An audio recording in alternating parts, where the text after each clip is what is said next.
Shalom. Kita lanjutkan pelajaran kita. Pelajaran kita tentang doktrin Allah Tritunggal. Kita sudah belajar soal apa itu doktrin Allah Tritunggal. Definisinya sudah kita pelajari. Terus kita juga sudah melihat soal bagaimana tanggapan orang-orang yang tidak sepaham dengan kita soal Allah Tritunggal. Lalu kita juga melihat kesulitan-kesulitan. Ada sejumlah kesulitan yang membuat kita memahami doktrin Tritunggal dengan baik. Nah, setelah melihat kesulitan-kesulitannya, pada malam ini kita melanjutkan pelajaran kita dengan sikap dalam mempelajari doktrin Allah Tritunggal. Nah, kalau doktrin Allah Tritunggal itu sulit dipahami, maka menemukan sikap yang tepat di dalam mempelajari Tritunggal itu sesuatu yang penting. Kalau kita tidak memahami sikap benar, maka kita pasti akan lebih sulit lagi dan mustahil kita memahaminya, ya. Jadi waktu kita belajar doktrin Allah Tritunggal ini, apa sikap yang kita perlu lakukan? Nah, pertama kita punya sikap penghargaan yang tinggi terhadap kemisteriusan dan keunikan Allah. Jadi minggu lalu sudah saya jelaskan bahwa Allah itu Allah yang begitu tinggi, Allah yang pikiran kita tidak sampai, Dia yang terlalu atau terlepas dari semua analogi-analogi yang ada. Dan itu adalah Allah, memang seperti itu. Allah itu adalah Dia yang memang sukar dipahami. Kalau mudah dipahami berarti Dia di bawah akal kita. Tapi karena Dia lebih besar dari akal kita, maka Dia memang sukar dipahami. Nah, kalau begitu maka waktu kita mau belajar tentang Allah Tritunggal ini, ingat, kita harus tetap menghargai sisi misteri atau keunikan dari Allah ini. Next, ya.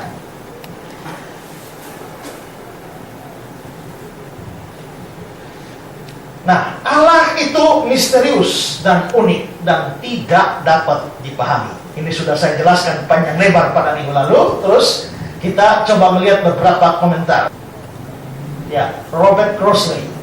Nah, Robert Crossley ini dia mengatakan begini: Allah yang dapat dipahami seluruhnya adalah bukan Allah. Allah yang dapat dipahami seluruhnya bukan Allah. Mengapa? Karena Allah yang dapat dipahami seluruhnya itu artinya Allahnya lebih kecil dari pikiran saya. Mana mungkin Allah bisa lebih kecil dari pikiran saya? Kalau Dia bisa lebih kecil dari pikiran saya, Dia bukan Allah. Jadi benar bahwa Allah yang dapat dipahami seluruhnya itu bukan Allah. Ya, itu dari Robert Crossley. Lalu selanjutnya Martin Luther. Martin Luther ini menggunakan dua istilah dalam bahasa Latin. Deus Revelatus, itu Allah yang dinyatakan, ya, revelation, masih merupakan Deus Abconditus, Allah yang tersembunyi. Nah, jadi begini, Allah itu kan tidak bisa dipahami. Terus bagaimana kita bisa memahami Allah? Kalau Allah menyatakan diri. Nah, itu disebut wahyu. Jadi apa itu wahyu? Wahyu itu adalah Allah yang tersembunyi itu sekarang memperkenalkan diri, sehingga kita jadi tahu Dia. Misalnya saudara tidak pernah tahu siapa saya. Tahu-tahu saya muncul di saudara dan diam-diam saja, ya, tidak omong apa-apa, ya. Saudara tanya pun saya diam. Saudara tidak mustahil bisa kenal saya. Nah, tapi mulai saya buka mulut, nama saya Esra, saya dari sini, tujuan saya datang untuk ini. Nah, saya ini menikah, punya anak sekian, punya orang tua, bapak saya meninggal, mama saya sudah meninggal. Seandainya begitu, maka saudara bisa mengenal saya. Nah, jadi Allah yang tidak dipahami itu, Dia memperkenalkan diri, maka kita bisa tahu. Tapi sekalipun Dia memperkenalkan diri, menurut Martin Luther, Dia sudah menyatakan dirinya, tapi masih ada tersembunyi. Jadi Allah tidak bisa menyatakan diri seluruh keberadaan Allah untuk kita pahami, tidak bisa. Karena itu Luther bilang Allah yang dinyatakan masih merupakan Deus Abconditus atau Allah yang tersembunyi. Terus, ya, Calvin, Allah dalam keberadaan yang terdalam tak terselami kecuali melalui wahyu Allah. Nah, ini hanya wahyu yang bisa membuat kita mengerti. Jadi kalau orang tanya apa itu wahyu? Wahyu itu penyingkapan atau pembukaan. Semacam ada tabir dibuka lalu orang bisa tahu sesuatu. Itu namanya wahyu, ya. Jadi Allah dalam keberadaan yang terdalam tak terselami kecuali melalui wahyu Allah. Hakikat Allah itu tak terpahami, sehingga keilahian sepenuhnya luput dari pengertian manusia. Tanpa wahyu, semua luput dari pikiran kita. Ya, terus kembali ya, lanjut. Nah, jadi belajar Tritunggal itu harus dengan sikap penghargaan yang tinggi terhadap kemisteriusan dan keunikan Allah. Jadi kita datangi Allah Tritunggal, sadar bahwa kita mendatangi sesuatu yang tak terpahami. Kita mendatangi sesuatu yang di atas akal kita, di atas pengalaman kita. Hargai kemisteriusan Allah ini. Ya. Next. Terus coba lihat komentar dari Michael Daniels.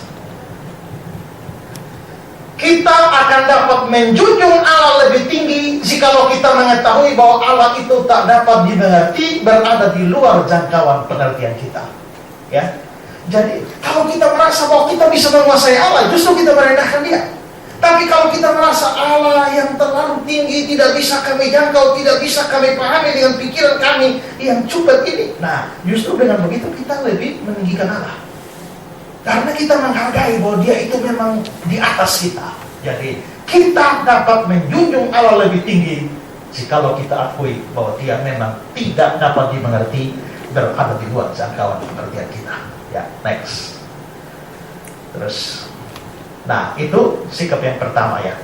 Nah sekarang dari sikap pertama, waktu belajar Tritunggal harus hargai sisi misterinya. Kedua, untuk belajar doktrin Tritunggal, sikap yang harus kita miliki adalah iman mesti mendahului pengertian. Ya, iman ini kan percaya, ya, baru mengerti. Kalau kita mau mengerti lebih dulu baru percaya, tidak akan bisa percaya sampai mati.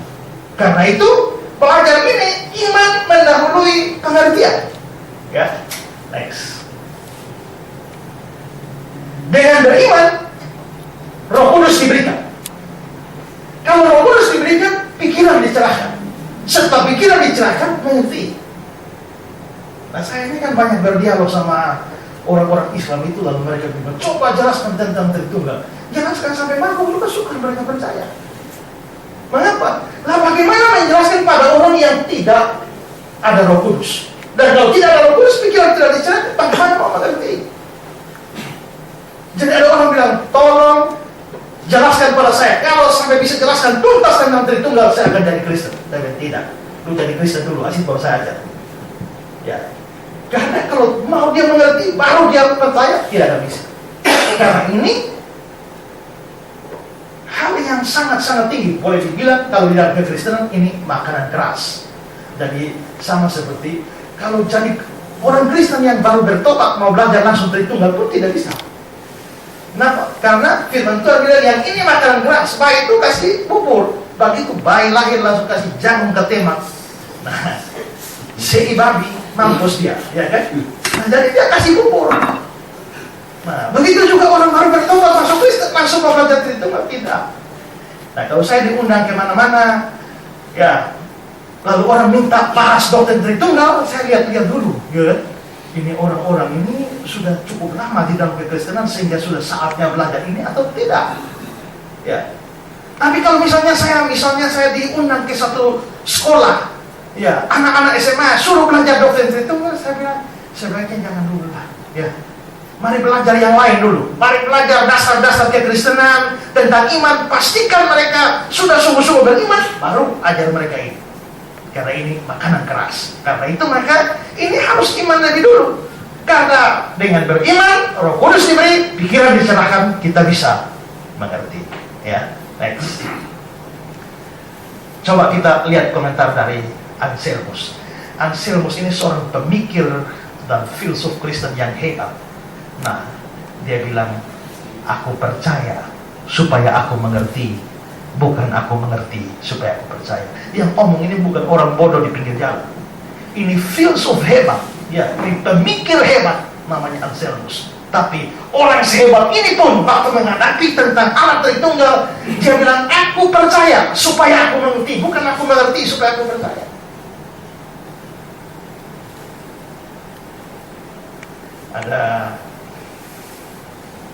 Saya pernah baca satu cerita. Itu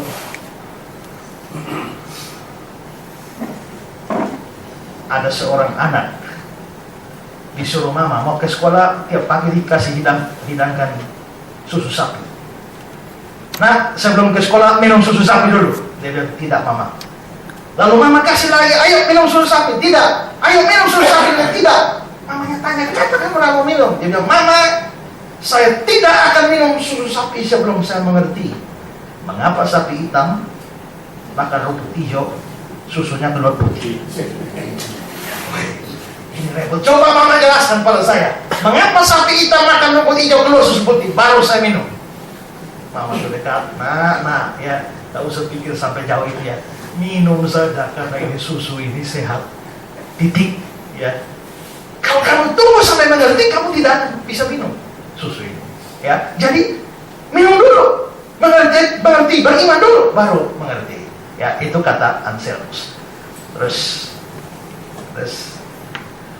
nah, minggu lalu saya singgung tentang Awe Tosel yang membahas satu buku mengenal yang Maha Kudus dan bahas tentang doktrin Tritunggal. Nah, Awe Tozer punya doa sebelum masuk pada pembahasan Tritunggal. Dia bilang begini, Tuhan, dilema yang kami hadapi besar sekali. Di hadirat-Mu kami patut berdiam diri, tapi kasih bergelora di hati kami memaksa kami untuk berbicara. Seandainya kami berdiam diri, maka batu-batu akan berseru. Namun apabila kami harus bicara, apa yang harus kami katakan? Terus, ajarlah kami mengetahui apa yang belum kami ketahui, karena tidak ada manusia yang dapat mengetahui hal-hal tentang Allah, hanya Roh Allah yang dapat. Apabila akal tak berdaya, biarlah iman menyangga kami. Ini kata-kata penting. Apabila akal tak berdaya, biarlah iman menyangga kami, dan kami akan berpikir bahwa kami sudah percaya, bukan supaya kami percaya. Dalam nama Yesus, amin. Nah, ini penting sekali. Apabila akal tak berdaya, biarlah iman menyangga kami. Tapi kalau iman tidak ada, terus akal tidak berdaya, lalu yang sangga apa? Ya, karena itu maka di sini sifat yang paling penting atau cara yang penting juga adalah punya iman lebih dulu. Saya percaya Allah Tritunggal. Allah itu Allah yang Esa di dalam Bapa, Putra, dan Roh Kudus. Amin. Saya percaya. Nah, kalau kamu sudah percaya, nah sekarang Roh Kudus tuntun untuk membuat kamu mengerti. Nah, itu intinya, ya. Terus, next. Nah, jadi kalau sudah seperti itu, baru kita mulai belajar doktrin Tritunggal. Sampai di sini paham? Ya. Jadi hargai kemisteriusan Allah, lalu beriman lebih dulu. Setelah beriman, baru kita mulai masuk kepada inti dari doktrin Tritunggal. Nah, sekarang pada poin yang keempat ini, kita mulai masuk kepada dasar Alkitabiah dari doktrin Allah Tritunggal. Ya. Pertama-tama sadar, kata Tritunggal tidak ada dalam Alkitab, baik PL maupun PB. Ya, pernah satu kali saya mengajar, saya tanya, kata Tritunggal ada dalam PL atau PB? Tolong mahasiswa semua yang bilang ada di PL angkat tangan. Tidak ada. Yang bilang ada di PB angkat tangan. Dan sejumlah mahasiswa teologi angkat tangan. Nah, saya bilang cari sampai mabuk, tidak ada. Ya, cari sampai mabuk, tidak ada. Ya. Nah, inilah yang membuat sebagian orang seperti saksi Yehova menganggap bahwa Tritunggal tidak benar karena tidak ada katanya dalam Alkitab. Tapi itu salah, ya. Next. Kata ini tidak ada. Kata ini pertama kali dipakai oleh seorang bapak gereja, namanya Tertullian atau Tertullianus. Dialah orang pertama yang merumuskan kata Tritunggal, atau lebih tepatnya dalam bahasa Latin Trinitas, tres unus, 3-1. Ya, tri itu 3, tunggal itu 1.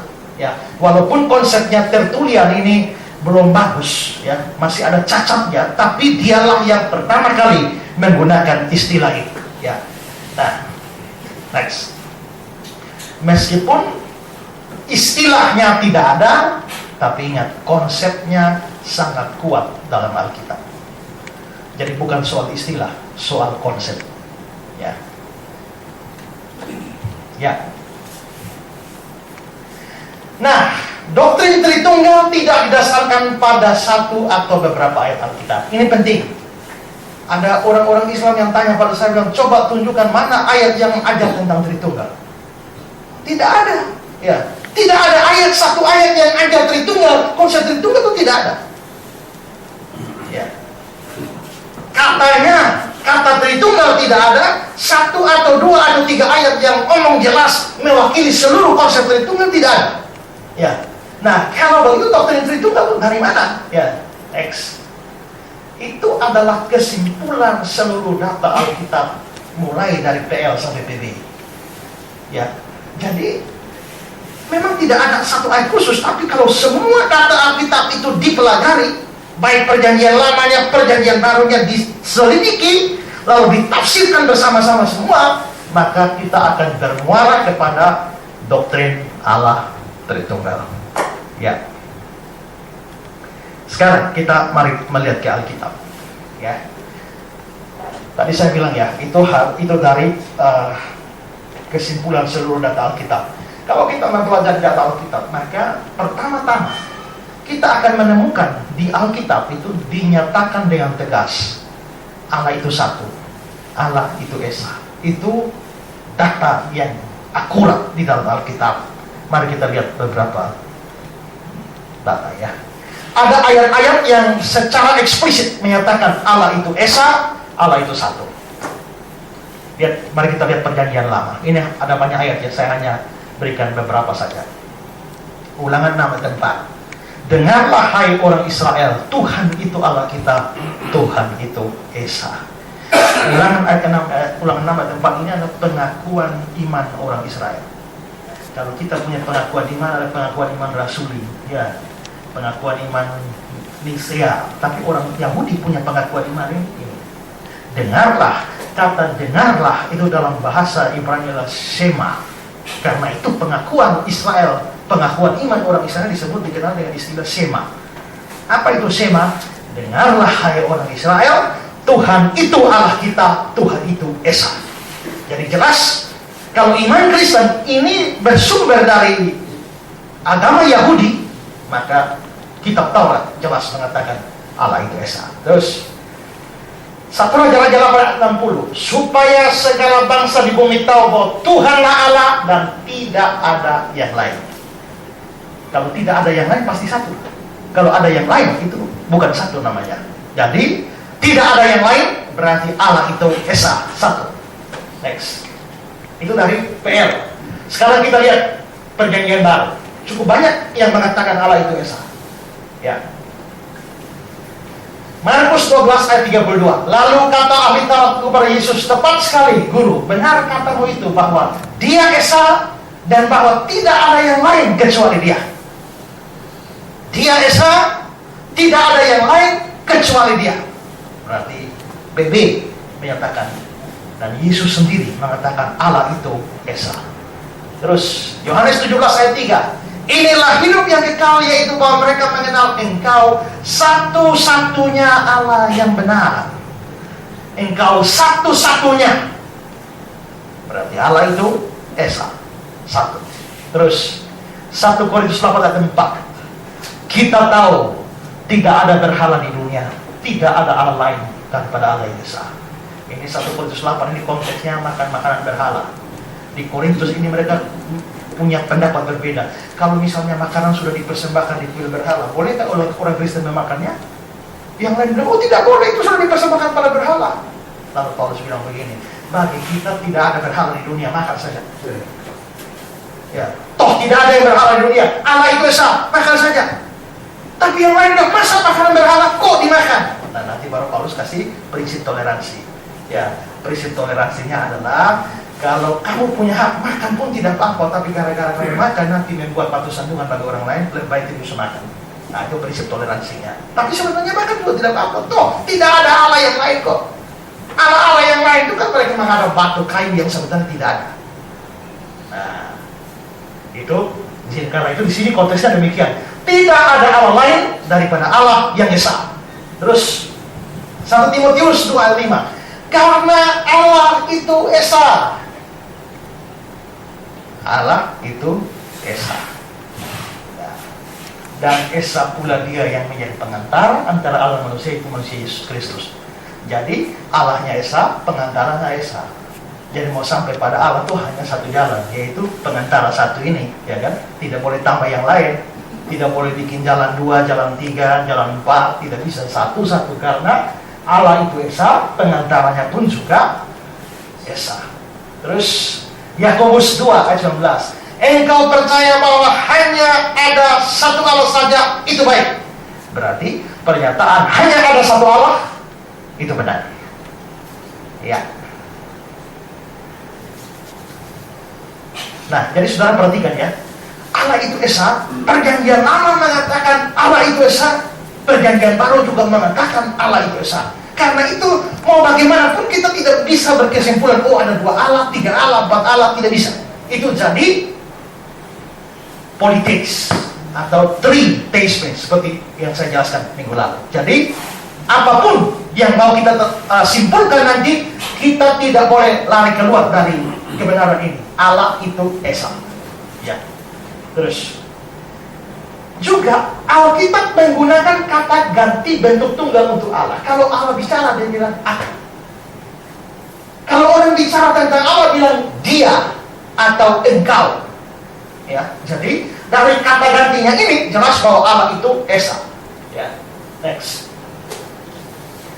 Nah, ketiga saudara, Allah ini punya sifat self-existent ini, dia ada, eksis dengan sendiri.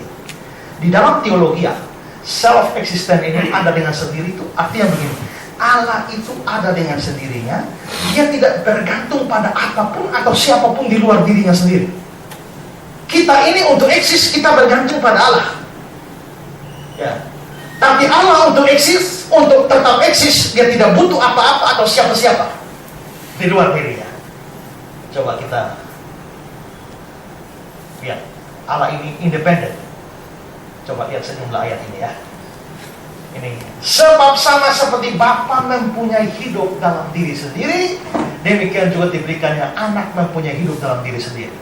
Jadi hidup, kalau hidup kita tidak pernah diri sendiri, hidup kita ini dari Allah. Tapi Allah itu mempunyai hidup dari diri sendiri, tidak bergantung pada luar-luar. Ya, karena itu kalau sampai Yesus mati, itu bukan karena manusia terlalu hebat bisa bunuh dia. Tidak, itu karena dia mau menyerahkan diri. Kalau Yesus tidak mau serahkan diri, tidak ada orang bisa bunuh dia. Ya, waktu mau ditangkap di Taman Getsemani, dia berkata, siapa kamu cari? Yesus dan Nazaret. Dia bilang, akulah dia. Langsung jatuh mereka kan. Ada penafsir bilang, dia hanya kasih 2 kata saja, akulah dia, langsung roboh. 2 kata saja merayap di tanah. Dia bikin panjang 1 kalimat, kau bukan hanya terlempar ke tanah, tapi terlempar ke neraka. Ya, itu Yesus. Ya, tapi dia Petrus mau bela, dia pakai pedang, tapi dia bilang, hei Petrus, sarungkan pedangmu, sangkamu aku tidak bisa minta lebih dari 12 pasukan malaikat. Kata pasukan di situ Yunaninya legion. Kata legion itu istilah militer Romawi. 1 legion itu 6.000 personil, 6.000 tentara. Jadi Yesus bilang, sangkamu aku tidak bisa meminta lebih dari 12 legion malaikat. 1 legion 6.000, 12 itu sekian ribu. Ya, 1 malaikat saja bisa bunuh ratusan ribu orang. Kalau 12 malaikat, wah, ini 12 pasukan malaikat, 12 kali 6.000, hebat. Tapi dia tidak mau, dia serahkan diri. Jadi dia independen dalam hidup. Hidupnya dari diri sendiri. Terus Roma 11. Oh, alangkah dalamnya kekayaan, hikmat, pengetahuan Allah. Sungguh tak terselidiki keputusan-keputusannya, dan sungguh tak terselami jalan-jalannya. Sebab siapakah yang mengetahui pikiran Tuhan? Atau siapakah yang pernah menjadi penasihatnya? Tidak ada orang jadi penasihat Tuhan. Untuk urusan pikiran-pikiran, hikmat Allah itu dari dirinya sendiri. Ya, dia tidak perlu belajar, tidak perlu meminta nasihat. Tidak ada.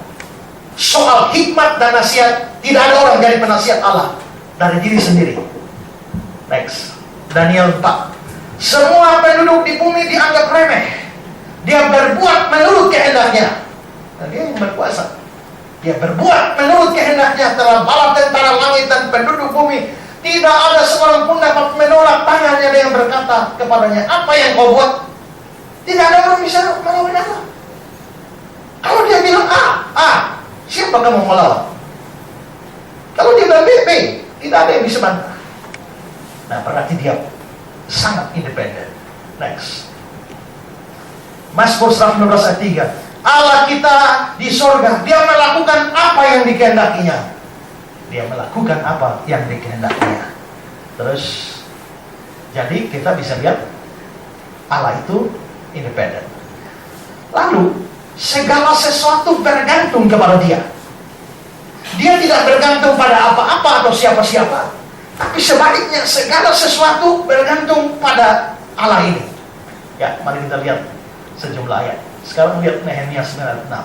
Hanya Engkau adalah Tuhan, Engkau telah menjadikan langit, ya langit segala langit dengan segala bala tentaranya, dan bumi dengan segala yang ada di atasnya, dan laut dengan segala yang ada di dalamnya.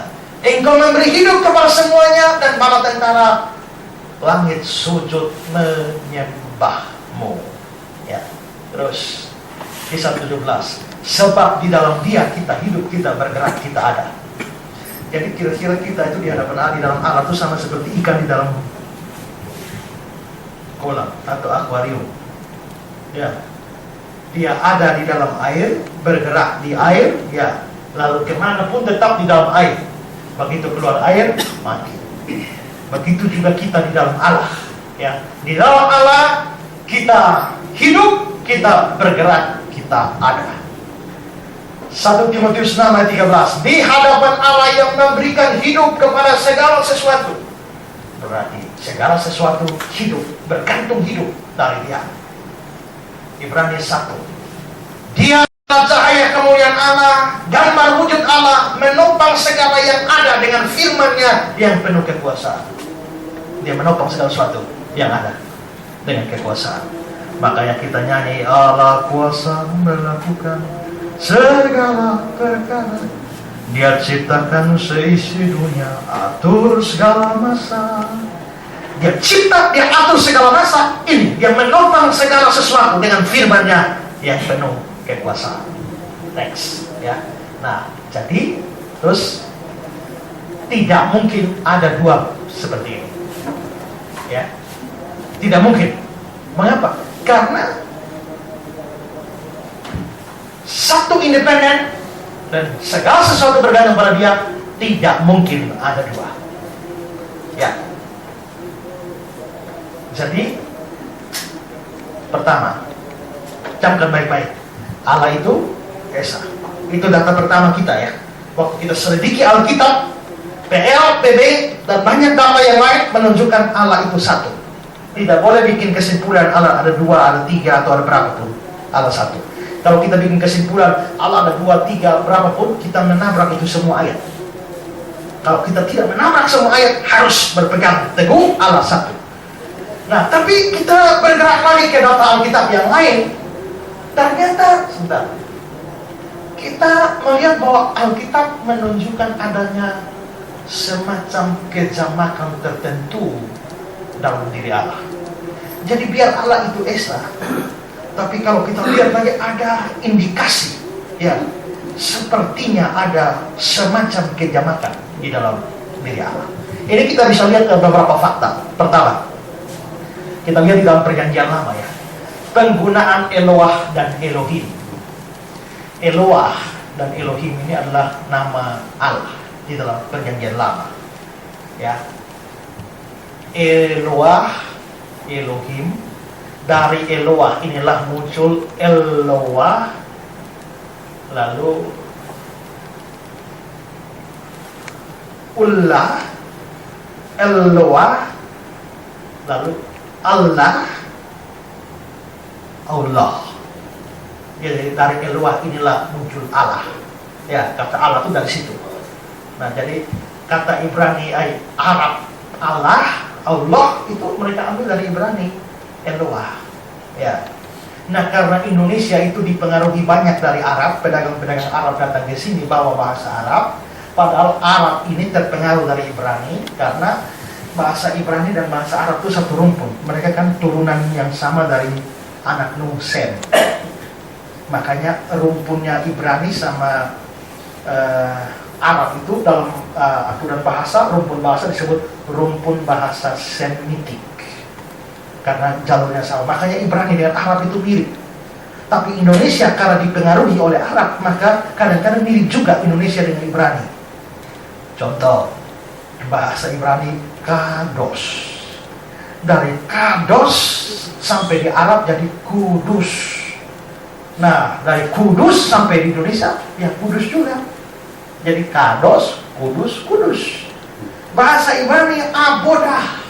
Karena di Arab menjadi ibadah, sampai di Indonesia jadi ibadah itu. Nah, itu pengaruhnya dari sana, ya. Nah, jadi Eloah jadi Allah, sampai ke Indonesia ya Allah, ya. Tapi kan sekarang kan atau beberapa waktu yang lalu kan ada persoalan nama Allah, ya. Orang Islam bilang Allah itu punya kita, orang Kristen tidak boleh pakai Allah, ya. Lalu sampai di Malaysia itu kan sampai sidang pengadilan, ya, gara-gara ini. Lalu ada satu orang juga di Indonesia ini namanya siapa, lupa saya namanya. Itu mereka menuntut lembaga Alkitab Indonesia ke pengadilan. Mengapa? Karena menganggap bahwa lembaga Alkitab ini Indonesia memakai kata Allah ini mengambil nama dewanya Islam yang namanya Allah itu untuk dijadikan Tuhannya Kristen. Tuhan Kristen bukan nama Allah, namanya Yahweh. Allah itu punyanya orang Islam, maka orang Kristen tidak boleh sembah Allah. Nah, itu ada aliran begitu, ya, ada aliran begitu. Makanya gereja-gereja seperti itu Alkitabnya sudah sendiri. Buang ini semua kata Allah di Alkitab, ganti dengan Yahweh atau Yehova. Ya, lagu-lagu yang ada Allah buang semua.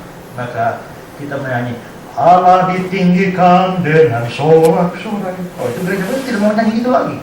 Mereka rubah. Allah ditinggalkan dengan sorak-sorai. Nah, Allahnya ditinggalkan. Nah, itu karena tidak paham. Ya, tidak paham bahwa sebenarnya kata Allah itu sebenarnya munculnya itu dari sana tuh, Eloah. Ya kan? Nah, Eloah ini itu bentuk tunggal. Tapi Elohim itu bentuknya jamak.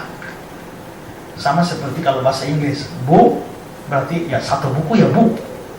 Tapi kalau ada lebih dari satu buku, banyak buku, dia tambah S di belakang books. Itu berarti jamak. Nah, kalau bahasa Ibrani akhiran im itu artinya jamak. Nah, coba kalau saudara Immanuel artinya Allah beserta kita. Immanuel, L itu pendeknya dari Eloah atau Elohim. L, Allah. L, Allah. Im, Allah beserta kita. Kita tuh berapa banyak? Satu atau banyak? Banyak. Karena banyak maka dia im. Jadi Immanuel, Allah kita. Kita ada banyak maka jadi im. Mahanaim. Mahanaim artinya? Tak tahu.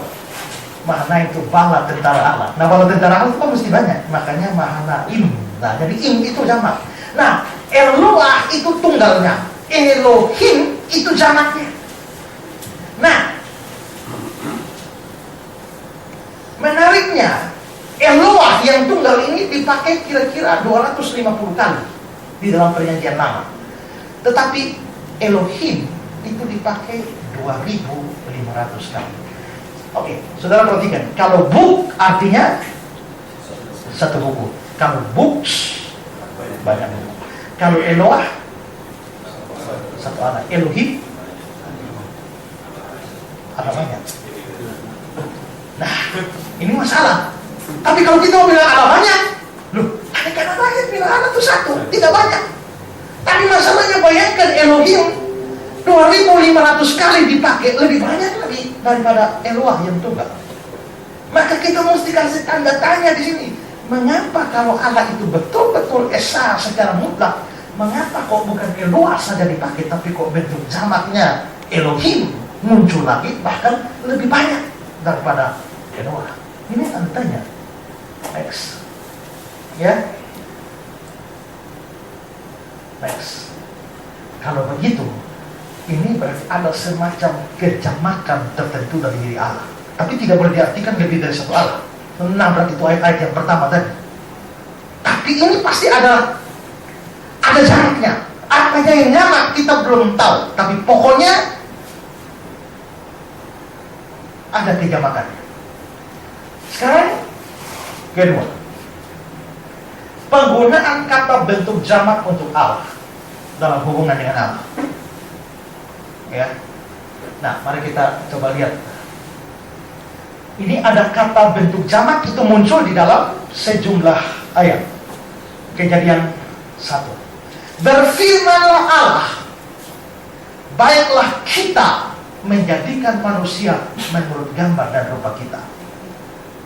Jadi ini yang berfirman ya Allah. Baiklah kita. Kita ini kan jamak gitu. Jadi Allah berapa? Mau bilang lebih dari satu tidak bisa. Ingat ayat-ayat yang tadi. Tapi kalau mau bilang satu mutlak, loh ini kalau satu mutlak kenapa kita? Ya, next. Kejadian 11 ayat 7. Ini kasus Menara Babel. Waktu orang mendirikan Menara Babel lalu bilang, baiklah kita turun mengacau balaukan di sana bahasa mereka. Baiklah kita turun. Ya, next. Yesaya 6 ayat 8. Lalu aku mendengar suara Tuhan berkata, siapakah yang akan ku utus dan siapakah yang mau pergi untuk aku? Kelihatannya tidak ada masalah di sini ya. Tapi sebenarnya ini ayat Indonesia. Tapi bahasa Inggris agak lain ya. Kalau kita melihat misalnya dari versi King James, Revised Standard Version, New International Version, New American Standard Bible, dia bilang, whom shall I send and who will go for us? Us. Dan itu sesuai bahasa Ibrani. Siapakah yang kuutus dan siapakah yang mau pergi untuk kami? Wah, ini berarti ada berapa Allah ya? Berarti ini indikasi-indikasi mulai muncul di sana. Ya. Terus, nah sekarang tadi kan dia bilang kami atau kita. Nah kami atau kita ini siapa? Ya. Nah muncul berbagai pandangan. Pandangan pertama mengatakan itu Allah dan malaikat. Jadi waktu baiklah kita menjadikan manusia menurut gambar dan rupa kita, itu sebenarnya Tuhan Allah mengajak malaikat. Ayo malaikat, mari kita menciptakan manusia menurut gambar dan rupa kita. Ya, tapi lihat jawabannya. Ya. Pertama, next, malaikat tidak pernah disebut sebagai pencipta manusia. Kalau Kejadian 1 ayat 26 itu Allah ajak malaikat, baiklah kita menciptakan manusia menurut gambar dan rupa kita. Berarti malaikat juga cipta manusia. Tapi masalahnya kitab suci tidak pernah menyebut malaikat sebagai pencipta manusia. Satu ayat pun tidak ada. Kedua, manusia tidak pernah disebut dicipta dengan rupa dan gambar malaikat. Baiklah kita, kalau kita itu Allah dan malaikat, baiklah Allah dan malaikat menciptakan manusia menurut gambar dan rupa kita, Allah dan malaikat, berarti manusia dicipta menurut gambar dan rupa malaikat. Dan ini tidak pernah ada dalam kitab suci. Hanya dicipta menurut gambar dan rupa Allah. Ya. Ketiga, ada larangan menyembah malaikat. Kalau malaikat itu memang pencipta kita, ya mengapa kita tidak boleh menyembah malaikat? Tapi Alkitab melarang menyembah malaikat. Terus, malaikat yang benar juga menolak penyembahan. Kalau mereka memang pencipta kita, mestinya tidak tolak penyembahan kita. Tapi ternyata malaikat benar juga menolak penyembahan dari manusia. Jadi kesimpulannya, ini pandangan yang mengatakan kita itu Allah dan malaikat itu itu tafsiran yang salah. Ya.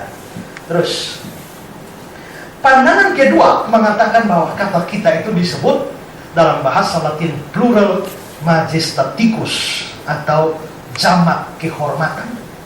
Nah, jamak kehormatan ini begini, bahwa mereka berkata begini, bahwa kadang-kadang menurut mereka ya, pandangan pemegang paham ini, untuk menghormati Allah, maka orang merasa tidak sopan untuk bicara dengan Allah dalam bentuk tunggal. Karena itu mereka mau menghormati Allah dalam kebudayaan mereka dengan cara memakai bentuk jamak di dalam menyapa dia. Kadang-kadang misalnya kalau Pak, kita bikin acara, tunggu-tunggu Pak Camat belum datang ya, lalu sudah setengah jam kemudian baru Pak Camat datang, dikasih kata sambutan Pak Camat dan saudara, maafkan kami karena mobil kami macet. Padahal dia muncul sendiri, ya kan? Tapi kenapa dia bilang kami? Nah itu semacam menggunakan untuk memperhalus makna, dia menggunakan kata bentuk jamak. Nah, mereka yang pemegang paham plural majestatikus ini mengatakan bahwa orang-orang pada zaman itu untuk menghormati Allah, mereka menggunakan sapaan jamak kepada Allah dan tidak mau bentuk tunggal. Karena itu dianggap tidak menghormati Allah. Tapi saya jawab. Jawaban saya adalah, ingat, kata kita di situ diucapkan oleh Allah sendiri. Allah bilang, berfirmanlah Allah, baiklah kita menciptakan manusia. Lalu Kejadian 11 ayat 7 tadi kan bilang, baiklah kita turun. Jadi ini bukan manusia yang ngomong dengan Tuhan Allah kalau mau menghormati Tuhan Allah. Bukan, ini Tuhan Allah sendiri yang ngomong. Kalau begitu apakah Allah mau menghormati diri sendiri? Ya, jadi itu salah. Kedua, bagaimana mengharmoniskan itu dengan kata salah satu dari kita di Kejadian 3:22. Coba lihat Kejadian 3:22. Saudara perhatikan ayat ini baik-baik ya. Berfirmanlah Tuhan Allah, sesungguhnya manusia itu telah menjadi seperti salah satu dari kita. Jadi berapa Allah? Ingat yang pertama tadi, Allah itu Esa. Tapi di sini dia bilang salah satu dari kita. Ya, next. Nah, jadi kalau begitu, dari semua data ini kita harus menafsirkan ada kejamakan tertentu di dalam diri Allah. Ya. Berikut. Kita periksa lagi, telusuri lagi Alkitab, kita akan menemukan ada pribadi lain yang digambarkan di samping Allah, seolah-olah ada lebih dari satu Allah. Ya, contoh. Mari kita lihat ini ayat-ayat. Saudara lihat Mazmur 45 ini, ayat 7-8, tapi dalam versi New American Standard Bible, Alkitab bahasa Inggris. Tahtamu ya Allah kekal selamanya. Karena itu Allah Allahmu telah mengurapi engkau. Apa artinya Allah Allahmu? Apa artinya itu? Allah Allahmu. Kita bandingkan dengan Ibrani 1 ayat 8 dan 9. Tetapi tentang anak, mestinya bukan tentang, tapi kepada. Ya, tetapi kepada anak dia berkata, tahtamu ya Allah untuk seterusnya dan selamanya, dan tongkat kerajaanmu adalah tongkat kebenaran. Perhatikan, tetapi kepada anak, dari bahasa Inggris mestinya bukan tentang tapi kepada. Tetapi kepada anak ia berkata. Ia ini siapa? Bapak. Tuhan Allah ya. Ia berkata. Jadi Tuhan Allah yang ngomong. Tahtamu ya Allah. Jadi Tuhan Allah ngomong pada anak. Tahtamu ya Allah. Jadi Allahnya ada berapa? Kayaknya ada dua pribadi di sini yang disebut sebagai Allah ya. Yang pertama adalah dia yang berkata-kata. Tapi kedua kepada anak yang kepadanya dia berkata juga disebut sebagai anak. Ada orang Islam tanya pada saya, jikalau Yesus memang adalah Allah, mengapa di atas kayu salib Yesus masih bilang, ya Allahku, mengapa engkau meninggalkan aku? Ya, kepada Allah yang mana lagi Yesus berseru? Saya kalau tidak masalah, ya kan? Karena kalau di kayu salib itu Yesus panggil Allah itu sebagai Bapa, itu sebagai Allah. Ya Allahku, di Ibrani 1 dan 8, Bapa sendiri panggil Yesus Allah kok. Ya, ini ayat ini. Ya. Tetapi kepada anak ia Allah berkata, tahtamu ya Allah. Berarti seolah-olah ada dua Allah. Ya, next. Ya, next. Terus Mazmur 110 ayat 1. The Lord says to my Lord, Tuhan berkata kepada Tuhanku. Ya. Tuhan. Kalau saudara baca di Alkitab Indonesia, jangan bingung ya. Kadang-kadang kata penyebutan Tuhan ini ada dua bentuk. Ada satu Tuhan yang Tuhan besar semua. Ada Tuhan hanya T saja besar. Itu bedanya apa? Itu dari bahasa Ibrani bedanya. Kalau saudara ketemu Tuhan huruf besar semua, itu dari bahasa Ibrani YHWH yang dibaca Yahweh itu. Ya. Nah, tapi kalau Tuhan hanya T saja besar, itu dari bahasa Ibrani Adonai. Ya, Adonai. Jadi di sini kalau mau diikut bahasa Ibraninya, Yahweh berkata kepada Adonaiku. Nah, gitu ya.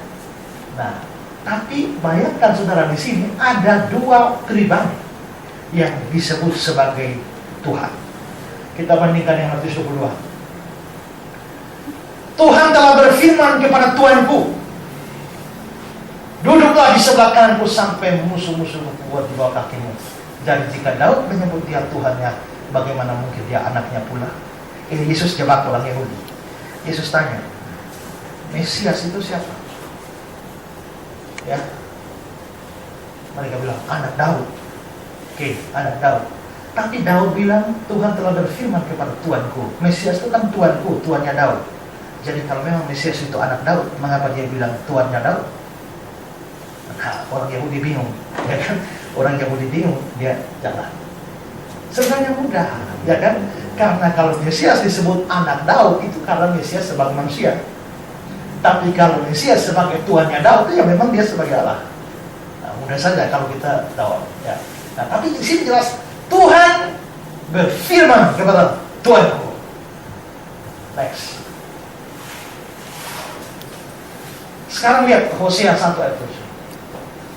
Tetapi aku ini Allah, akan menyayangi kaum Yehuda dan menyelamatkan mereka demi Tuhan Allah mereka. Yang mau menyelamatkan adalah Allah.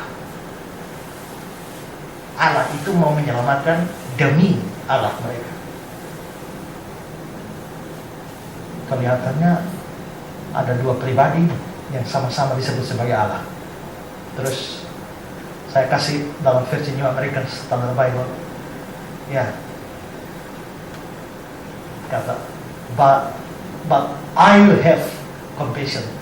Allah itu, yang I itu Allah, tapi dia menyelamatkannya by the Lord will come, dengan Tuhan. Jadi ada I di sana, ada Lord di sini, seolah-olah, bukan seolah-olah, tapi di sini ada dua pribadi yang disebut sebagai Allah. Terus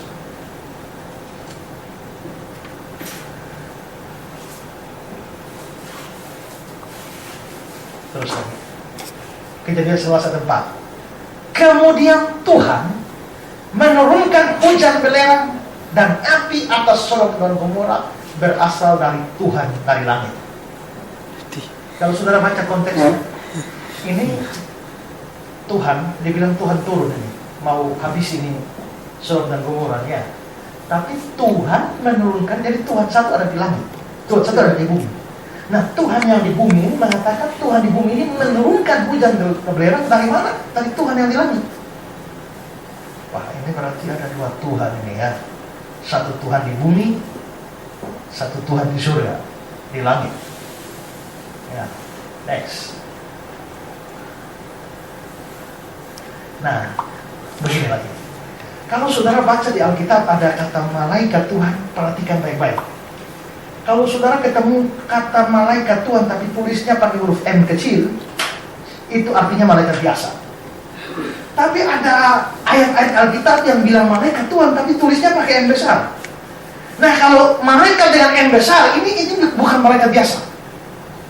Terus malaikat apa dia? Nah, coba kita lihat ya. Saudara lihat ini. Lalu malaikat Tuhan, lihat M-nya besar ya.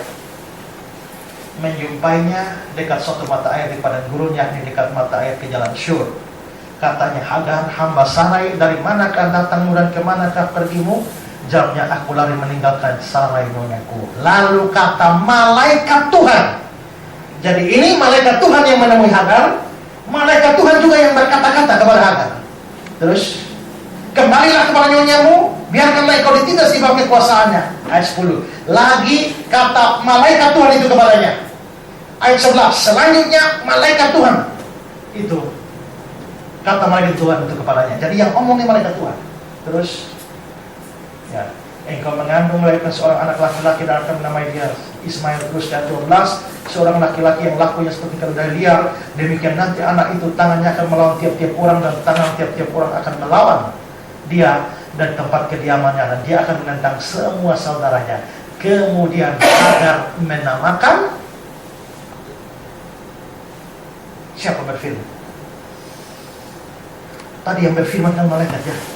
Malaikat Tuhan, malaikat Tuhan, malaikat Tuhan, malaikat Tuhan berkata. Tapi anehnya Hagar bukan bilang, ya, menamakan malaikat Tuhan yang telah berfirman, bukan. Tapi Tuhan yang telah berfirman dan menyebut engkau lah El Roi. El itu apa? Allah. Jadi di sini saudara perhatikan, malaikat Tuhan ini bukan malaikat biasa. Kelihatannya malaikat Tuhan ini adalah Tuhan sendiri. Ya, kelihatannya itu Tuhan sendiri. Berikut kita lihat contoh lain, Kejadian 22. Tetapi berserulah malaikat Tuhan dari langit, Abraham, Abraham, sahutnya, ya, ya Tuhan, bukan ya malaikat Tuhan. Nah, lalu dia berfirman. Nah ini, malaikat Tuhan ini berfirman. Kalau malaikat biasa, masa dia berfirman begitu? Jangan bunuh anak itu, jangan kau apa-apakan dia, sebab telah ku ketahui.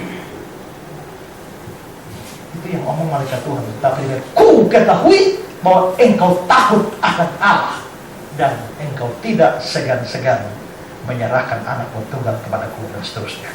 Berarti yang omong ini malaikat Tuhan, tapi disapa sebagai Tuhan atau Allah sendiri. Berarti malaikat Tuhan ini Tuhan. Ya. Next. Keluaran 23. Sesungguhnya aku mengutus seorang malaikat berjalan depanmu, melindungi engkau di jalan, membawa engkau ke tempat yang kusediakan. Jaga diri di hadapannya, dengarkanlah perkataannya, jangan engkau mendurhaka kepadanya. Terus, sebab pelanggaranmu tidak akan diampuni, sebab namaku ada di dalam dia. Ya. Next. Nah, jadi istilah malaikat Tuhan ini itu menunjuk kepada Tuhan sendiri.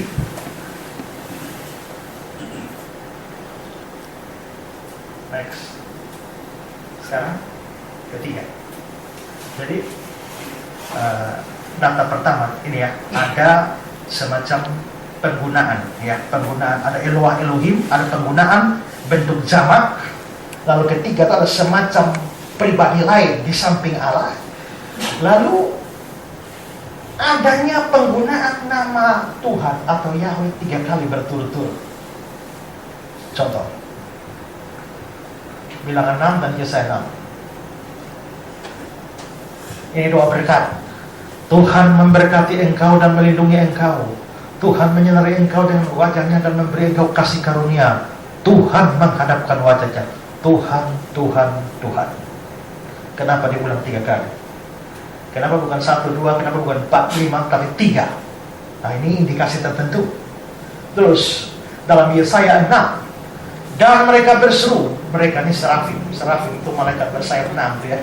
2 pakai terbang, 2 tutup wajah, 2 tutup kaki, menurut kitab Yesaya. Dan mereka berseru kepada seorang, katanya, Kudus, Kudus, Kuduslah Tuhan semesta alam. Sebut kudusnya 3 kali. Ya. Makanya kita punya lagu Suci, suci, suci 3 kali kan? Tidak boleh 4 kali, jadi lain itu. Lalu tidak boleh 1 kali, tapi 3 kali. Dan pendeta Stephen Tong bilang begini, perhatikan baik-baik. Mengapa sampai itu suci, suci, suci, tapi kan nadanya tinggi, makin meninggi. Dari rendah kan, suci, suci, suci. Oh, mengapa bisa meninggi? Karena kalau kita berhadapan dengan Allah Maha Suci ini kan, dia makin terlihat tinggi, kita makin rendah. Karena itu maka orang-orang yang mengerti lagu dan musik biasanya kalau cipta lagu sampai pada Allah itu dia meninggi. Hormat bagi Allah, itu meninggi karena ini peninggian. Kan bagus ya. Hanya lagu-lagu sekarang ini ya pokoknya hantam-hantam saja, yang penting enak, ya kan? Yang penting enak. Saya hadir di satu KKR. Mereka bilang, mari saudara-saudara kita menyanyi semua. Ole, ole, ole, ole, ole. Ini lagu sepak bola nih, ya kan? Tapi ternyata ada sambungannya. Ole, darah anak domba. Wah, begitu ya punya awalannya. Nah, jadi kembali ke sini. Kudus, kudus, kuduslah. Ini 3 kali. Coba kita bandingkan Wahyu pasal 4 ayat 8. Dan keempat makhluk itu masing-masing bersayap 6. Ini serafim. Sekelilingnya di sebelah dalamnya penuh dengan mata dan dengan tak henti-hentinya berseru siang malam. Kudus, kudus, kuduslah Tuhan Allah yang Maha Kuasa. Tidak kebetulan dia muncul ini serafim 3 kali di kitab Yesaya. Kudus, kudus, kudus. Di kitab Wahyu lagi muncul hal yang sama. Kudus, kudus, kudus. Ada apa dengan 3 kali ini? Nah, ini semua indikasi. Ya. Berikut. Terus sekarang kita masuk pada kasus Ulangan 6 ayat 4. Ulangan ayat 6 ayat 4 ini yang tadi ya, pengakuan iman orang Yahudi, yaitu dengarlah orang Israel, Tuhan itu Allah kita, Tuhan itu Esa. Nah, kita sekarang mau analisa kata Esa atau satu di dalam Ulangan 6 ayat 4. Nah, dalam bahasa Ibrani ada 2 kata yang sama-sama berarti satu, sama-sama berarti Esa. Itu bahasa Ibrani seperti itu. Nah, terus kata pertama itu adalah kata Ehad. Nah, kata Ehad itu dia artinya satu atau Esa, tapi dia semacam compound one. Satu tapi satu gabungan. Ya, coba kita lihat itu. Coba saudara lihat. Dan Allah menamai terang itu siang dan gelap itu malam, jadilah petang, jadilah pagi, itulah hari satu. Hari pertama, itu hari satu. Bahasa Ibrani-nya Ehad. Nah, perhatikan, ini hari satu, satu di sini adalah hasil penggabungan 2, yaitu petang dan pagi. Jadi satu Ehad gabungan antara petang dan pagi. Terus Kejadian 2 ayat 24. Sebab itu seorang laki-laki meninggalkan ayahnya dan ibunya bersatu dengan istrinya sehingga keduanya menjadi Ehad, satu daging. Satu daging di sini ini satu gabungan antara laki-laki dan istrinya perempuan. Jadi Ehad itu gabungan. Terus Esra 2 ayat 4. Seluruh jemaat itu bersama-sama. Menariknya kata bersama-sama itu bahasa Ibrani-nya Ehad. Berarti bersama-sama itu ada banyak orang, tapi mereka merupakan satu kesatuan. Berarti Ehad itu satu kesatuan. Yeskiel 37:17. Gabungkanlah keduanya menjadi Ehad papat, sehingga keduanya menjadi Ehad dalam tangan. Ehad ini satu, tapi satu itu hasil gabungan. Gabungkanlah keduanya, itu Ehad. Terus Bilangan 13. Ketika mereka sampai ke lembah Eskol, dipotong mereka lah di sana satu cabang dengan seehad tandan buah. Satu tandan buah. Satu tandan buah ini kan buah anggur ya. Itu satu tandan kan pasti buahnya banyak. Jadi dia bukan satu tunggal, tapi satu hasil gabungan.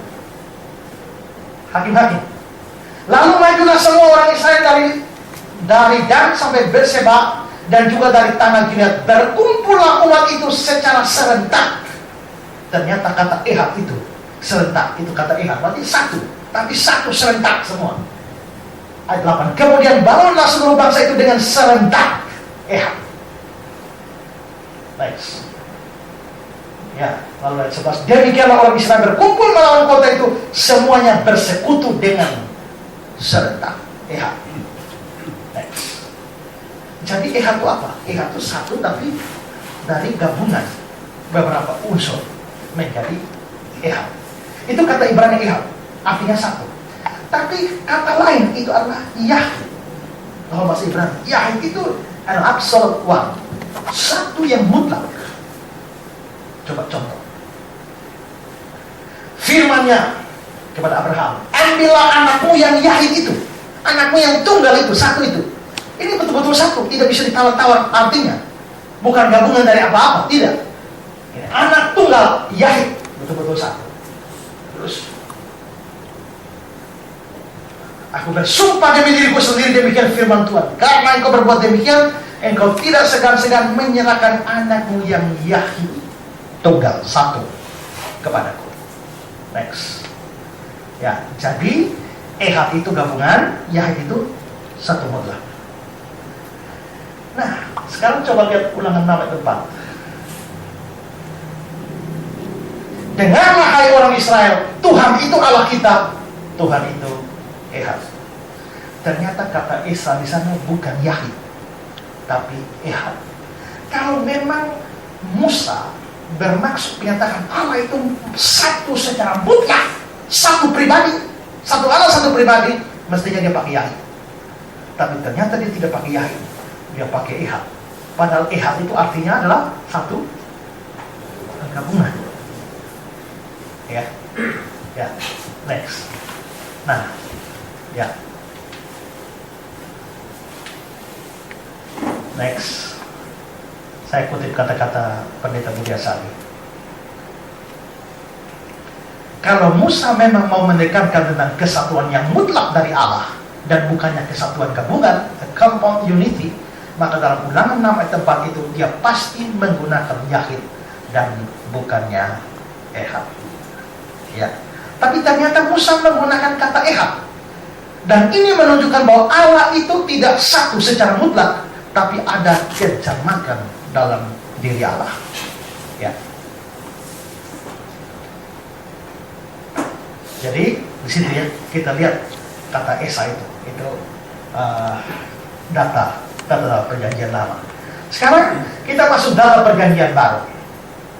Kalau kita masuk data perjanjian baru, kan kalau perjanjian lama tadi ada semacam kejamakan, tapi jamak itu kan bisa 2, 3, 500, 1000 juga bisa.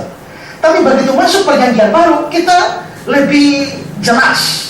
Karena ternyata kejamakan itu bukan 2, bukan 1000, bukan 500, tapi ada 3 pribadi yang dibicarakan lebih jelas dan lebih detail. Itu kalau masuk perjanjian baru.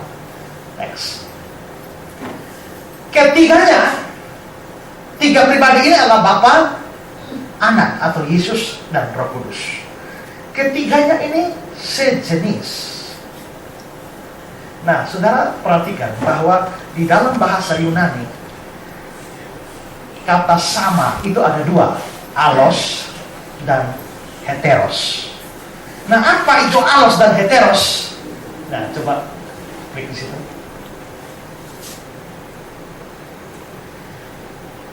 Ya, kata yang lain ya, kata yang lain itu alos dan heteros. Alos itu adalah yang lain tapi dari jenis yang sama. Ngerti ya? Yang lain tapi jenisnya sama. Kalau heteros, yang lain tapi jenisnya berbeda. Bisa paham? Saya kasih ilustrasi. 1 botol Coca-Cola, 1 kaleng Coca-Cola. Kita sekarang mau lihat yang lain. Tapi ternyata yang lain di sebelah itu lain dari yang sebelah. Tapi kan jenisnya sama, yaitu sama-sama Coca-Cola. Kalau yang lain tapi jenisnya yang sama, ini bahasa Yunaninya adalah anos. Yang lain tapi jenisnya sama. Tapi kalau ini ada kaleng Coca-Cola, terus ada yang lain di sebelahnya, tapi beda jenisnya, itu Fanta. Maka kata Yunaninya adalah heteros. Ya, jadi ingat, alos lain tapi sejenis. Kalau heteros, lain tapi beda jenis. Ya. Next. Nah, sekarang mari kita lihat Yohanes 5, 31, 32, 37. Kalau aku bersaksi, Yesus bilang, kalau aku bersaksi tentang diriku sendiri, maka kesaksianku tidak benar. Ada yang lain yang bersaksi tentang aku. Nah, kata yang lain itu bahasa Yunani-nya alos. Berarti Yesus bilang, ada yang lain yang sejenis dengan aku yang akan bersaksi tentang aku. Yang Yesus maksud itu Bapa. Berarti menurut Yesus, Bapa itu pribadi lain tapi sejenis dengan dia. Bapa itu jenisnya apa? Allah.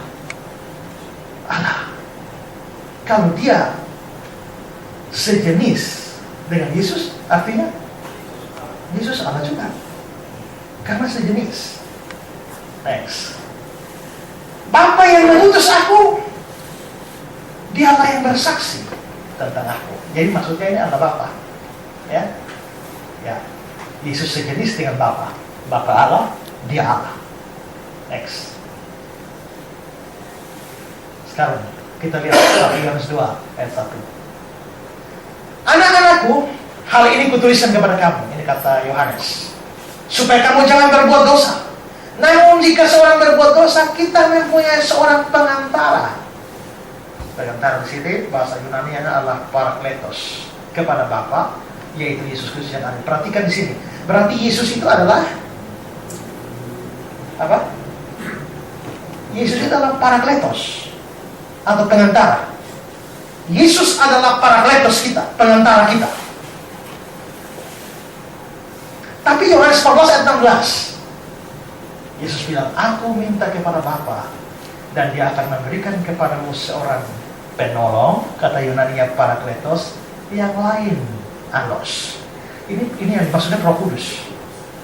Berarti Roh Kudus itu juga parakletos, sama dengan Yesus, tapi alos, artinya sejenis. Nah, tadi Yesus itu sejenis dengan Bapa, sekarang Roh Kudus sejenis dengan Yesus. Berarti Bapa, Yesus, dan Roh Kudus itu sejenis. Kalau Bapa jenisnya Allah, Yesus sejenis dengan dia, berarti Yesus Allah juga.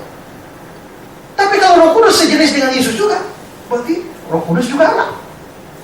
Maka di sini berarti Bapa itu Allah, Yesus itu Allah, Roh Kudus Allah juga.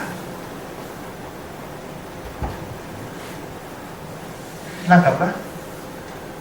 Makin lama kita makin berat ini ya. Nah, makin lama kita makin berat. Tapi bagus kita berpikir baik-baik bahwa ternyata kita menyimpulkan Yesus Allah ini bukan hanya sembarang-sembarang saja, seperti tuduhan orang saksi Yehova dan orang Islam, punya dasar yang pokok sekali dalam Alkitab. Ya. Next. Nah, jadi itu tiganya sejenis. Lalu disebut penebus dan juru selamat. Ya. Di dalam perjanjian lama, Allah itu disebut sebagai banyak ayatnya. Allah disebut Yahweh itu adalah penebus, juru selamat. Terus, ya. Tapi di PB Yesus juga disebut juru selamat, penebus, banyak ayat. Ya, itu berarti cari saja sendiri, baca sendiri. Yahweh itu penebus, juru selamat. Di PB Yesus penebus, juru selamat. Terus, sama-sama mendiami orang percaya. Di perjanjian lama, Yahweh yang mendiami orang percaya. Ayat-ayatnya banyak. Terus di PB, Roh Kudus yang mendiami orang-orang percaya. Berarti Bapa dan Yesus dan Roh Kudus ini sama-sama penebus yang mendiami orang-orang percaya. Ya, next. Terus saling mengutus. Bapa mengutus anak. Lalu Bapa dan anak mengutus Roh Kudus. Saling mengutus ya. Terus saling bicara. Bapa bisa bicara kepada anak, inilah anakku yang kukasihi. Terus anak bicara kepada Bapa, dia berdoa kepada Bapa, dia bicara kepada Bapa, ya bisa. Terus Roh Kudus berdoa kepada Allah dalam hati orang percaya, berdoa kepada Bapa untuk orang percaya. Di Roma 8 ayat yang ke-26. Next. Ya. Disebutkan bersama-sama. Ya, lihat Matius 3.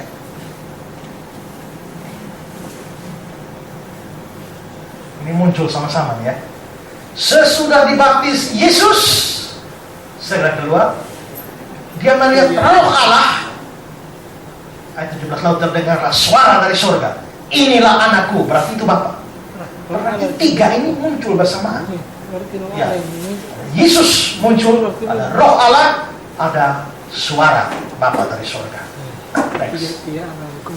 Formula doa berkat. Karena itu pergilah, jadikanlah semua bangsa muridku, baptislah mereka dalam Bapa, Anak, Roh Kudus. Ini formula penting. Terus 1 Korintus 12. Ada rupa-rupa karunia tapi satu roh. Itu roh Kudus. Ayat 5. Satu Tuhan, itu Yesus Kristus. Allah adalah satu, itu Bapa. Ya.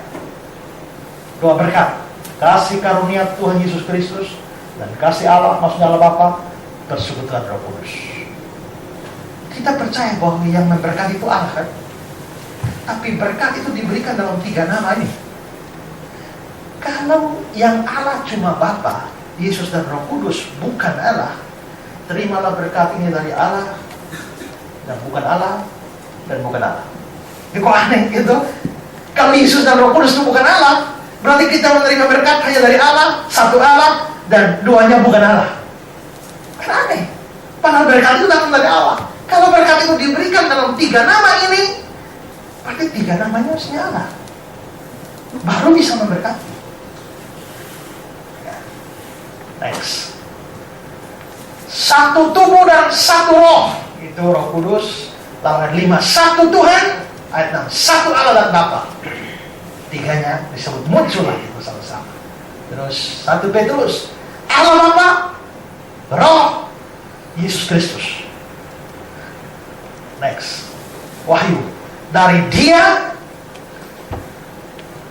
ya, yang sudah ada, yang akan datang, dan dari ke-7 roh. Roh di sini Roh Kudus. Kenapa pakai 7 sih? Ini bahasa simbolik dari kitab Wahyu sebagai angka kesempurnaan. Angka Allah. Jadi roh, ini adalah roh yang sempurna maksudnya. Terus dari Yesus Kristus. Dari Dia, Bapa, lalu dari roh, lalu Yesus Kristus. Next. Jadi dari sini sudah lihat ya, begitu banyak ayat yang menunjukkan bahwa 3 pribadi ini dimunculkan bersama-sama dalam suatu konteks-konteks yang sangat-sangat penting. Ya. Maka kita mesti tidak bisa mengabaikan hal-hal ini. Berikut. Sekalipun disebut bersama-sama, ada ayat yang membicarakannya dalam bentuk tunggal. Ini menarik. Coba Matius 28 ayat 19 tadi. Karena itu pergilah, jadikanlah semua bangsa muridku dan baptislah mereka dalam nama. Itu dalam bahasa Yunani itu kata nama, itu bentuknya tunggal, Bapa, Anak, dan Roh Kudus. Mestinya kalau pakai, coba next. Kalau versi bahasa Inggris, ya, in the name. Mestinya kalau 3 nama, Father, Son, and the Holy Ghost, mestinya names. Tapi ternyata bukan names, tapi name. Berarti tunggal. Biarpun tunggal, tapi ada 3 pribadi di sana. Bapa, Anak, dan Roh Kudus. Berarti Bapa, Anak, Roh Kudus ini tunggal. Ya. Ya. Jadi sebelum saya sebelum saya jelaskan ini, sampai situ paham ya? Mengapa sampai kita bisa percaya demikian ya? Sejauh itu paham? Nah, di sini saya jelaskan soal kalau memang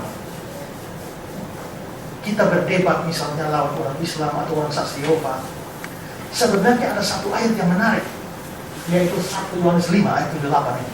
Coba kita lihat ayat.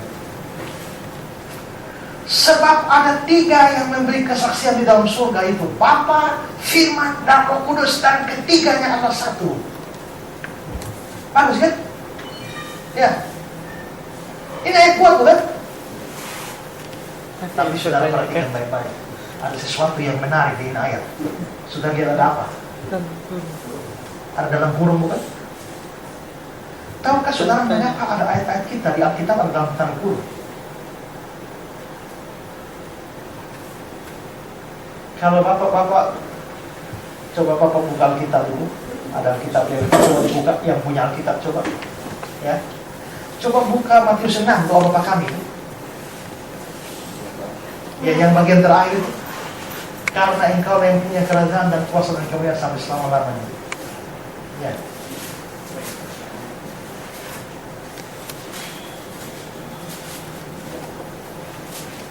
Sudah lihat? Ada dalam tanda kurung kan? Ya, bisa tanda kurung. Ya. Pernahkah saudara berpikir mengapa ada ayat-ayat yang dikasih kurung tegak begini? Kalau kurung biasa, tidak ada masalah ya. Ya, tapi ini kurungnya kurung tegak. Kenapa sampai ada kurung tegak? Nah, ini masalahnya. Ini yang banyak orang Kristen tidak mengerti. Mengapa sampai kurung tegak? Kurung tegak ini diberikan oleh lembaga Alkitab. Untuk apa? Itu sebagai tanda bahwa ayat-ayat ini diperdebatkan keasliannya. Ya. Ayat-ayat ini diperdebatkan keasliannya. Coba next. Ya.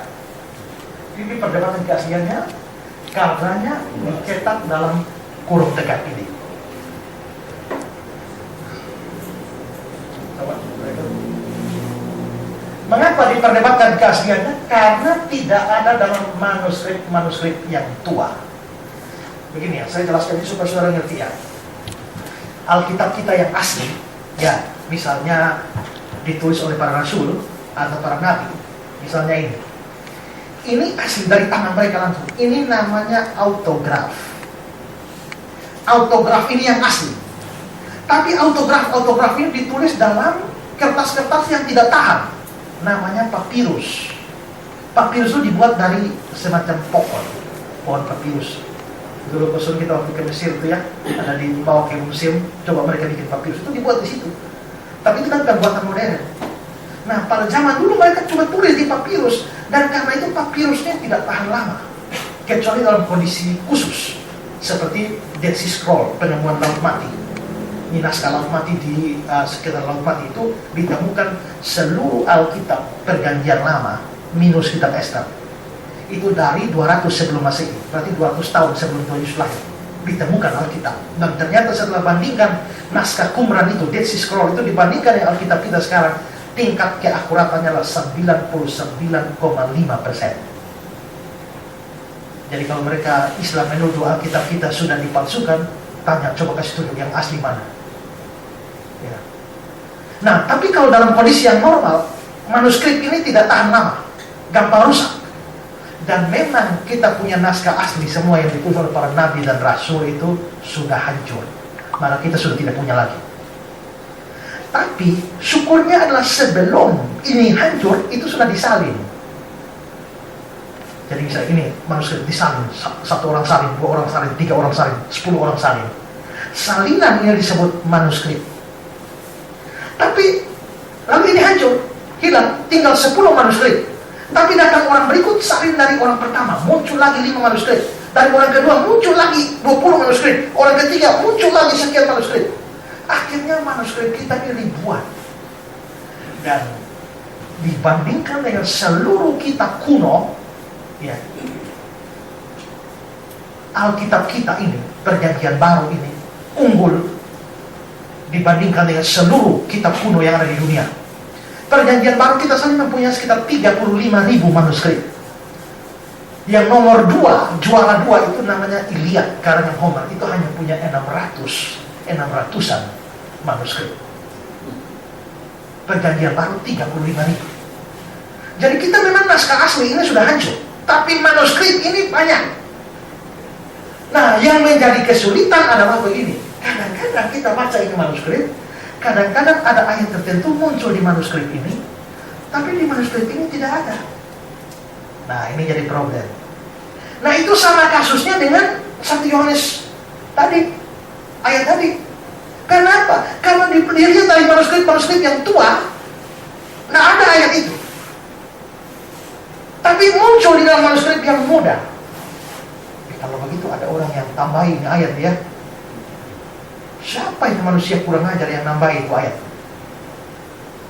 Sebenarnya tidak. Begini, saudara punya Alkitab, kadang-kadang ada suka tulis-tulis di samping ya. Misalnya pendeta khotbah, langsung, ini ayat bagus ya. Lalu supaya tidak lupa, sudah tambah catatan sedikit di samping. Ya, bisakah bedakan mana cetakan lembaga Alkitab dan mana tulisan saudara? Bisa? Oh bisa, gampang ketahuan. Tapi zaman dulu belum ada mesin cetak. Orang salin, begitu dia salin dia rasa, wih. Coba kembali ke ayat tadi. Itu 1 Yohanes. Ya. Coba lihat. Sebab ada 3 yang memberi kesaksian. Nah, penyalin ini berpikir, siapa itu 3 memberi kesaksian? Dia tafsir ini pasti Bapa, Anak, Roh Kudus. Jadi dia kasih catatan di pinggir. Ini di dalam surga Bapa, Firman, Roh Kudus, ketiganya ada satu.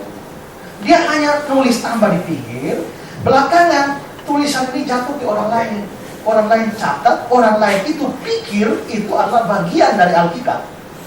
Maka orang itu mencatat, menyalin, memasukkannya ke dalam teks Alkitab. Sehingga di manuskrip yang muda muncullah 1 Yohanes 5 ayat 8. Tapi lihat di manuskrip yang tua, ini kalimat tidak ada. Jadi bisa disimpulkan sebenarnya ini kalimat ini adalah catatan, semacam catatan kaki lah, atau catatan pinggir dari salah seorang, tapi hanya salah persepsi dari penyalin berikut dimasukkan. Jadi ayat ini, kata-kata yang warna biru ini tidak asli. Makanya lembaga Alkitab kasih dalam tanda kurung tegak. Nah, kalau kita ngomong Tritunggal, jangan pakai ayat ini. Kenapa? Karena para penentang Tritunggal sangat tahu bahwa ayat ini tidak asli.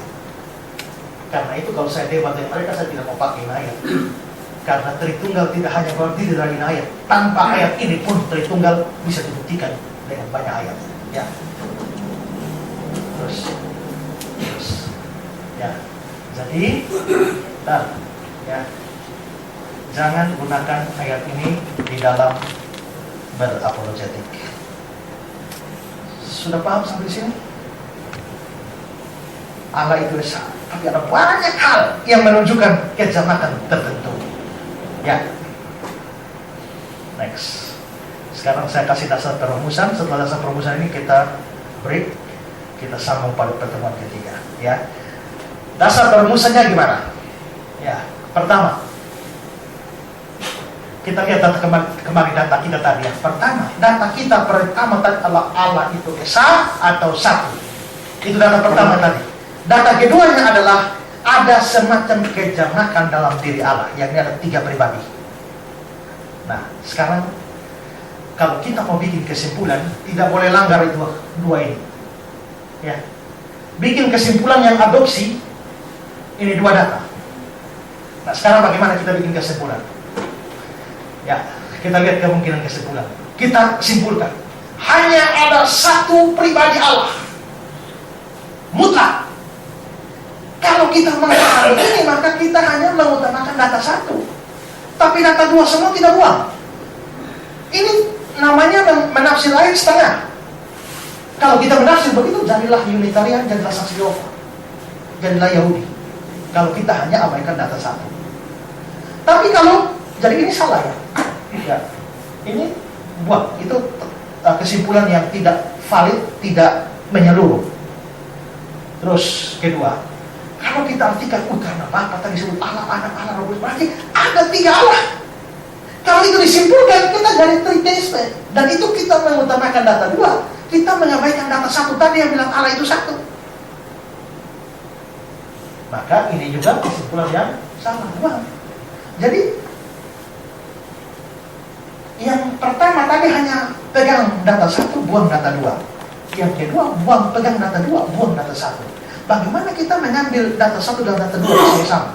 Maka tidak bisa tidak kita sampai pada tafsiran yang ketiga. Ada 3 pribadi dalam 1 hakikat. Jadi satu yang disebut 1 atau esa itu adalah hakikatnya. Tapi pribadinya itu 3. Ya. Nah, maka di sini kita lagi menyimbangkan data 1 dan data 2, dan ini yang harus kita terima sebagai benar. Kalau begitu, maka kita akan sampai pada doktrin Tritunggal, bahwa Allah itu yang jalan adalah pribadinya, tapi yang esa itu adalah hakikatnya, esensi dasarnya itu satu. Kalau kita simpulkan begitu, baru kita bisa menyeimbangkan ini dua data, data satu dan data dua. Itulah Allah Tritunggal. Ya, next. Nah, beberapa catatan tambahan ini, penting ini, kita sama pada pertemuan yang ketiga. Jadi, pelajaran kita hari ini sampai di sini.